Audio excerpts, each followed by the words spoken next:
बौद्ध धर्म के संस्थापक गौतम बुद्ध का जन्म इसी देश में हुआ। दोस्तों, ये देश है खुद में ऐसे सैकड़ों रहस्यों और प्राकृतिक सुंदरता को समेटे हमारे पड़ोसी देश नेपाल। तो अपनी सीट बेल्ट बांध कर हो जाइए तैयार, क्योंकि हम जाने वाले हैं इस बेहद ही खूबसूरत और कमाल के देश नेपाल के सफर पर। नेपाल, जिसका आधिकारिक नाम federal democratic Republic of Nepal है। दक्षिण कैसे हैं आप सब? अच्छे होंगे। हम रिएक्शन करने जा रहे हैं नेपाल फैक्ट्स एंड व्यूज जाने वाले हैं, देखने वाले हैं नेपाल कंट्री के बारे में। एंड बिना देरी के इस वीडियो को देखते हैं उससे पहले अगर आप न्यू वीडियो करते लाइक एंड चैनल पे पहली बार है चैनल को सब्सक्राइब करें, हमारे साथ जुड़ जाएं। वीडियो देखते हैं उसके बाद बात करते हैं। ओ भाई देखते हैं आज के इस वीडियो में हम एक ऐसे खूबसूरत देश के बारे में बात करने वाले हैं जहां दुनिया की सबसे ऊंची पर्वत श्रृंखला मौजूद है। दुनिया के दूसरे सभी देशों से बिल्कुल अलग इस देश में रविवार की जगह शनिवार को आधिकारिक छुट्टी दी जाती है। और ये दुनिया का एकमात्र ऐसा देश है जिसके झंडे का आकार आयताकार नहीं है। इस देश में कुंवारी लड़कियों को देवी की तरह पूजा जाता है। बौद्ध धर्म के संस्थापक गौतम बुद्ध का जन्म इसी देश में हुआ। दोस्तों, ये देश है खुद में ऐसे सैकड़ों रहस्यों और प्राकृतिक सुंदरता को समेटे हमारे पड़ोसी देश नेपाल। तो अपनी सीट बेल्ट बांध कर हो जाइए तैयार, क्योंकि हम जाने वाले हैं इस बेहद ही खूबसूरत और कमाल के देश नेपाल के सफर पर। नेपाल, जिसका आधिकारिक नाम federal democratic Republic of Nepal है। दक्षिण एशिया में मौजूद इस खूबसूरत देश के साथ पूर्व, पश्चिम और दक्षिण की ओर से भारत और उत्तर की ओर से चीन की सीमा लगती है।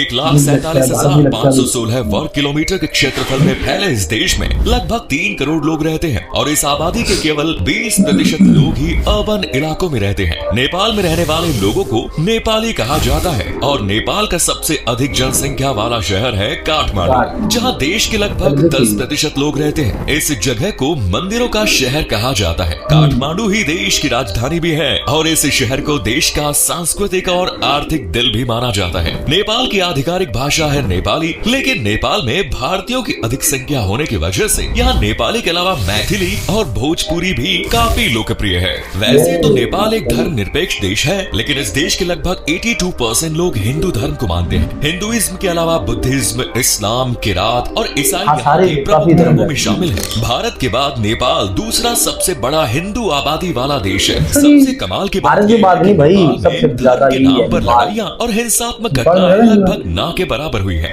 अब अगर हम इस देश के इतिहास की बात करें तो प्राचीन काल से ही नेपाल का इतिहास काफी समृद्ध रहा है।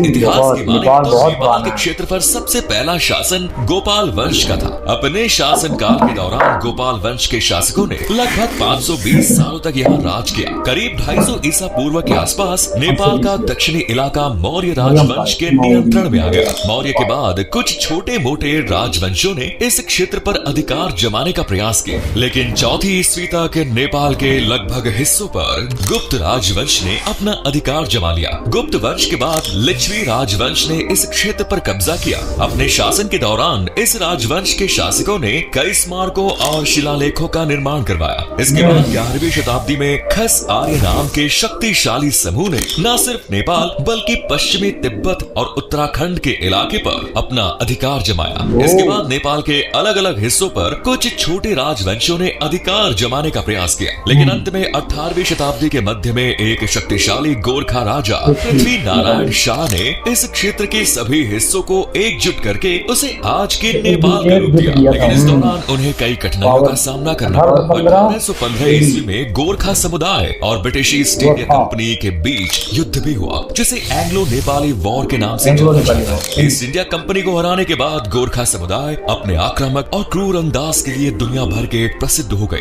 इसके बाद नेपाल में राजशाही का एक लंबा दौर आरंभ हुआ। एक तरफ जहाँ पूरी दुनिया में लोकतंत्र को अपनाया जा रहा था, वहीं दूसरी तरफ नेपाल में राजशाही व्यवस्था स्थापित थी। फिर सन 1959 में तत्कालीन राजा महेंद्र ने नया संविधान लागू किया और लोकतांत्रिक चुनाव की घोषणा की और फिर नए प्रधानमंत्री को चुना गया। ऐसे ही बहुत उतार चढ़ाव के बाद वर्तमान समय में नेपाल में प्रधानमंत्री, राष्ट्रपति और राज्य सरकार का चुनाव संवैधानिक तरीके से करवाया जाने लगा है। अपने प्राकृतिक सुंदरता और प्राचीन धरोहर की वजह से नेपाल सैलानियों का ध्यान अपनी तरफ आकर्षित करता है। आपको बता दें कि नेपाल की टूरिज्म इंडस्ट्री सबसे बड़ी इंडस्ट्री है जो नेपाल के जीडीपी में 6.7% योगदान करती है। लुम्बिनी, सगरमाथा नेशनल पार्क और काठमांडू वैली जैसे 7 स्थल यूनेस्को वर्ल्ड हेरिटेज साइट में नेपाल वैसे भी भारतीय लोगों के लिए नेपाल का विदेश यात्रा करना आम बात है, क्योंकि उत्तर भारत के कई राज्य नेपाल से बॉर्डर साझा करते हैं और वहां जाने के लिए वीजा की भी जरूरत नहीं पड़ती। आपने माउंट एवरेस्ट का नाम पाकिस्तानियों को भी वीजा फ्री है। दुनिया की सबसे ऊंची पर्वत चोटी है। दुनिया में सबसे ऊंची हिम श्रृंखलाओं की संख्या 14 है, जिनमें से 8 सिर्फ नेपाल में स्थित है और इसमें सबसे ऊंची श्रृंखला माउंट एवरेस्ट भी नेपाल में ही है। दोस्तों, भूकंप के मामले में नेपाल दुनिया भर में प्रसिद्ध है।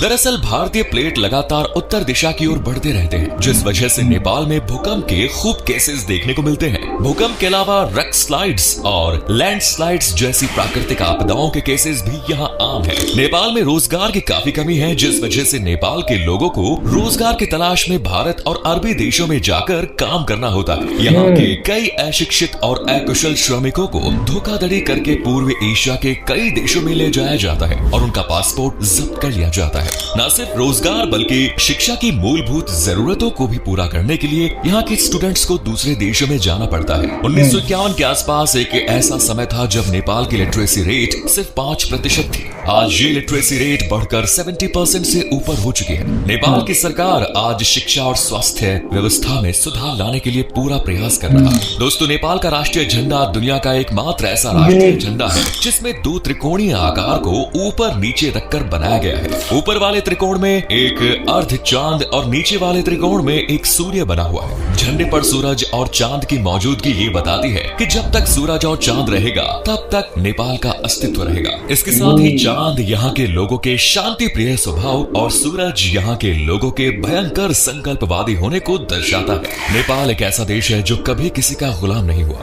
होने की वजह से नेपाल में हिंदू धर्म से जुड़े सभी त्योहार धूमधाम से मनाए जाते हैं। इन त्योहारों में दीपावली, छठ पूजा, महाशिवरात्रि, होली, बसंत पंचमी और तीज जैसे कई प्रमुख त्योहार शामिल हैं। अपने भौगोलिक और सांस्कृतिक इतिहास की वजह से नेपाल के खान पान में शाकाहारी भोजन की बहुत वैरायटी पाई जाती है, क्योंकि बौद्ध और जैन धर्म को मानने वाले लोग अहिंसा में विश्वास रखते हैं और हिंदुओं की बड़ी आबादी शाकाहारी है। उत्तर भारत की तरह नेपाल के भी दैनिक भोजन के रूप में दाल, चावल, रोटी, सब्जी जैसे व्यंजन लोकप्रिय है। किसी त्योहार के दौरान यहाँ युमारी पकवान बनाए जाते हैं, जिसे चावल के आटे से बनाया जाता है और इसके अंदर नारियल भरा होता है। इसके अलावा सेल रोटी, मोमोज और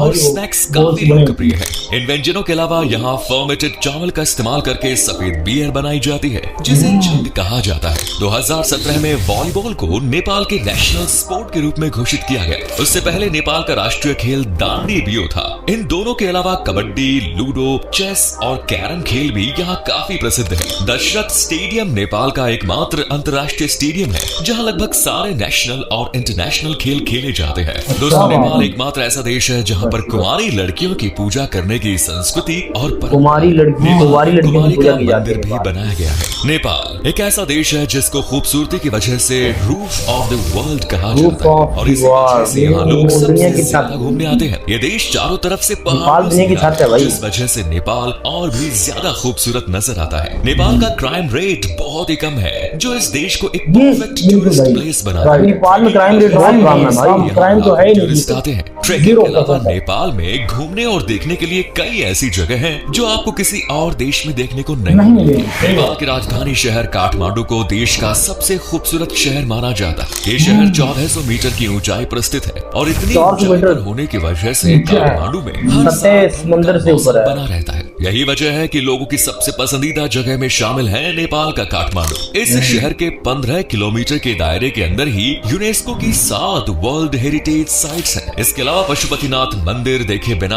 आपकी नेपाल यात्रा तो अधूरी ही रह जाएगी। यह मंदिर पूरे नेपाल में सबसे ज्यादा देखा जाने वाला मंदिर है। विदेश से भी लोग पशुपतिनाथ मंदिर काठमांडू से 3 किलोमीटर उत्तर पश्चिम में बागमती नदी के किनारे स्थित एक हिंदू मंदिर है और यह मंदिर नेपाल में शिव का सबसे पवित्र मंदिर माना जाता है। लुम्बिनी नेपाल की एक ऐसी जगह है जिसे देखे बिना कोई अपने घर वापस लौटने के बारे में सोच भी नहीं सकता। ये वो जगह है जहाँ भगवान बुद्ध का जन्म हुआ। ये बौद्ध तीर्थ स्थल है। मंदिर और मठों से हटकर अगर बात करें नेपाल में पोखरा आपको खूब लुभाएंगे। पोखरा नेपाल का सबसे बड़ा शहर जो 900 मीटर से ज्यादा की ऊंचाई पर मौजूद है। यहाँ की खूबसूरती देखने के लिए हर साल लाखों लोग बड़ी संख्या में यहाँ पहुँचते हैं। पोखरा की सबसे खास जगह की बात करें जिसे आप बिल्कुल भी मिस नहीं कर सकते, वो है टेरिस फॉल।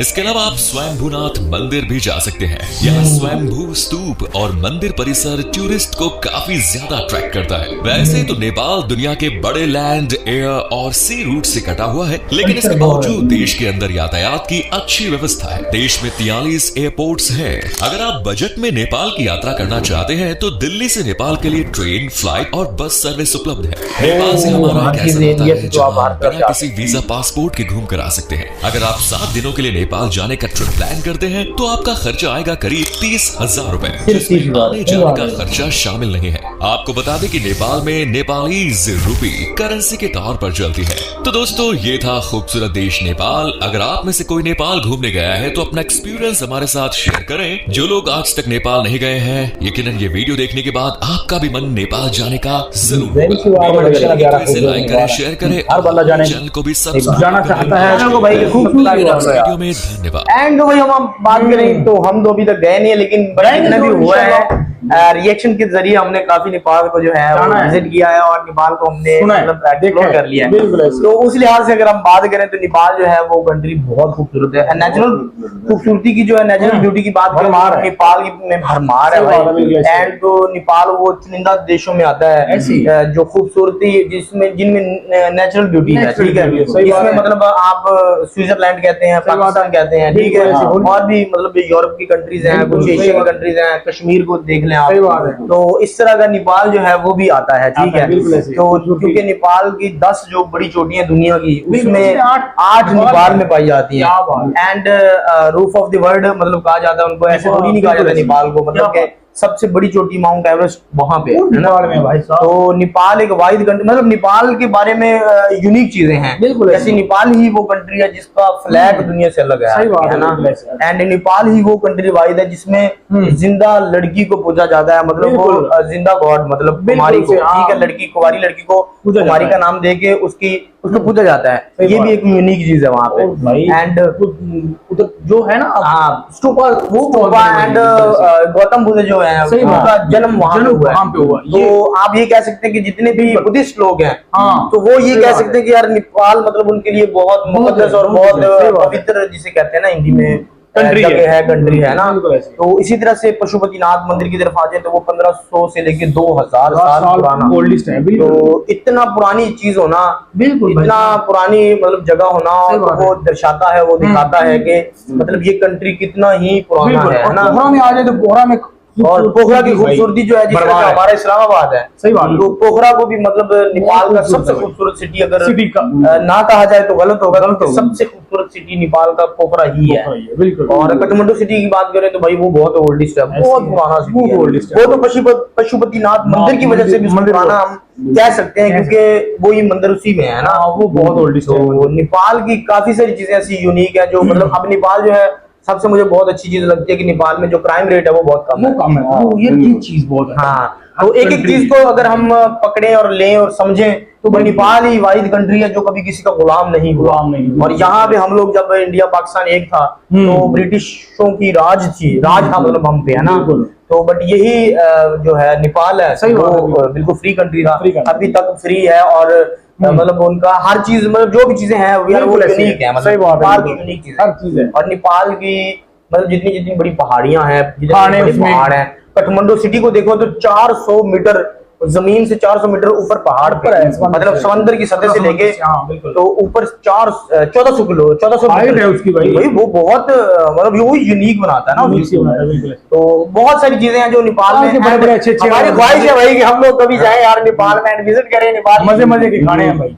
तो मजे खाने आप वो सेल नेपाल में मिलेंगे, बिल्कुल। एंड मोमोज जो है वो भी मतलब वहाँ के यार तो वो थाली नेपाली थाली। बिल्कुल तो ये सारी यूनिक चीजें हैं भाई, हम भी चाहते हैं, दिल करता है वहां पे आने के लिए। बिल्कुल। एंड आप लोग ज्यादा से ज्यादा सपोर्ट करें एंड वीडियो अच्छी लगी है वीडियो करते लाइक एंड चैनल पे पहली बार चैनल को सब्सक्राइब करके हमारे साथ जुड़ जाए। नेक्स्ट वीडियो मिलती है, अल्लाह हाफिज।